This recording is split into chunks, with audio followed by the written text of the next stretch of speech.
정말 끝내자고 말한 사람은 그 순간부터 마음이 편할까요? 절대 그렇지 않습니다. 안녕하세요. 당신의 사랑을 다시 바라보는 리안입니다. 헤어지자고 말한 건 분명 상대였습니다. 그러니 가장 크게 무너지는 건 결국 나일 수밖에 없죠. 반대로 먼저 끝내자고 한 사람이니 겉으로는 덜 힘들어 보이는 게 당연한 일입니다. 그래서 우리는 상대는 아무렇지 않은데 나만 괴로운 것 같아 억울하고 혼란스러워집니다. 그런데 정말 그럴까요? 이별을 통보한 사람도 돌아서자마자 마음이 뒤흔들립니다. 정말 이렇게 끝내는 게 맞을까? 막상 헤어지고 나면 좋았던 순간들이 파노라마처럼 스쳐 지나가고 미안함과 아쉬움이 한꺼번에 밀려옵니다. 지치고 힘들어서 결심했지만 동시에 좋은 사람을 놓친 건 아닐까 하는 후회와 혼란이 잠깐 찾아오는 거죠. 사실 상대는 이별을 말하기 전까지 긴 시간 고민을 이어왔습니다. 작은 다툼과 불만이 쌓이며 더는 버티기 힘든 상태가 된 거죠. 그 과정에서 죄책감과 두려움이 교차합니다. 예를 들어 이렇게 내가 계속 힘들어하면 결국 둘 다 무너질 거야 라는 생각이 반복되면서 마음이 서서히 다치는 겁니다. 하지만 이 감정을 견디기 위해 관계 속 힘들었던 장면만 떠올리며 스스로를 설득합니다. 이건 서로를 위해 필요한 결정이야. 끝내야 나도 살 수 있어. 이렇게 결심을 정당화하면서 통보를 준비하는 겁니다. 이별을 말하는 순간까지는 이런 갈등이 이어지지만 막상 그 말을 꺼내고 난 뒤부터는 전혀 다른 심리가 전개됩니다. 겉으로는 단호해 보이지만 사실 그들 역시 시간이 지나면서 여러 단계를 거쳐 마음이 흔들리게 되죠.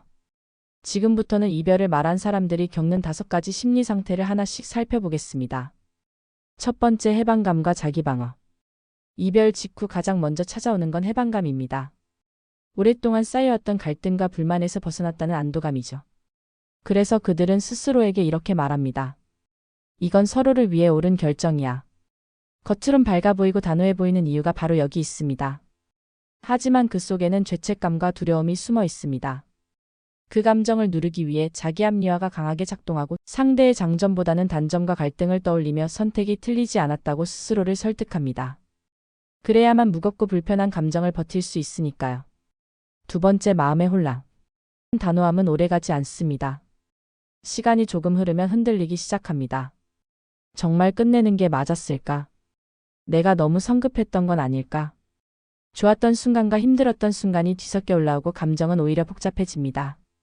2단계에서 그들은 겉으론 태연한 척하지만 내면에서는 스스로 내린 결정을 계속 확인하고 또 확인합니다. 때로는 일부러 더 즐겁게 지내려 하고 더 바쁘게 움직이려는 것도 바로 이 흔들림을 감추기 위한 행동입니다. 세 번째, 추억의 회상.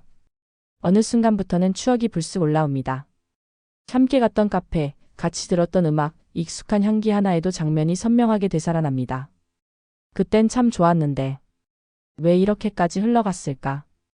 2단계에서 상대는 다시 한번 아쉬움에 휩싸입니다. 특히 관계 속에서 받았던 긍정적인 기억은 실제보다 더 크게 부풀려 떠오릅니다. 인간의 뇌는 강한 감정과 연결된 기억을 오래 간직하려는 성질이 있어서 짧았던 행복의 순간들이 반복 재생되는 거죠. 네 번째, 심리적 공백. 하지만 추억만으로는 공허함을 채울 수 없습니다. 새로운 만남, 술자리, SNS 업로드 같은 것들로 자신을 달래보지만 결국 혼자 있는 순간 찾아오는 허전함은 피할 수 없습니다. 특히 밤이 깊을수록 이 공백은 더 크게 다가오고 마음은 점점 지쳐갑니다. 이때 그들은 내가 정말 잘한 걸까? 하는 고민을 다시 반복하고 스스로도 알 수 없는 허무감에 빠지기도 합니다. 겉으로는 여전히 잘 사는 것 같아 보여도 내면에서는 견디기 힘든 빈자리를 느끼고 있는 겁니다. 다섯 번째, 이해와 후폭풍. 마지막 단계는 후폭풍입니다. 시간이 충분히 흐른 뒤에야 비로소 객관적으로 관계를 돌아봅니다. 처음엔 안도감이 컸지만 이제는 상대의 소중함이 보이기 시작하죠.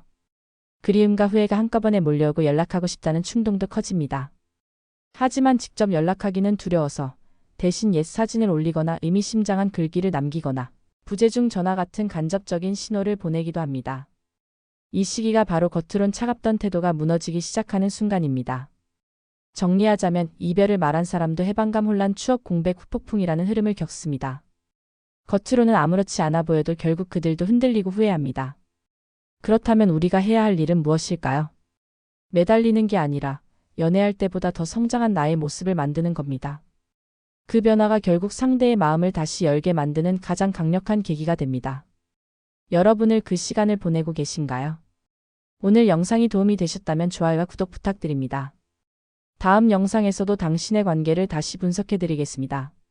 감정이 복잡하다면 프로필 링크에서 상담 신청하시고 함께 방향을 찾아가세요.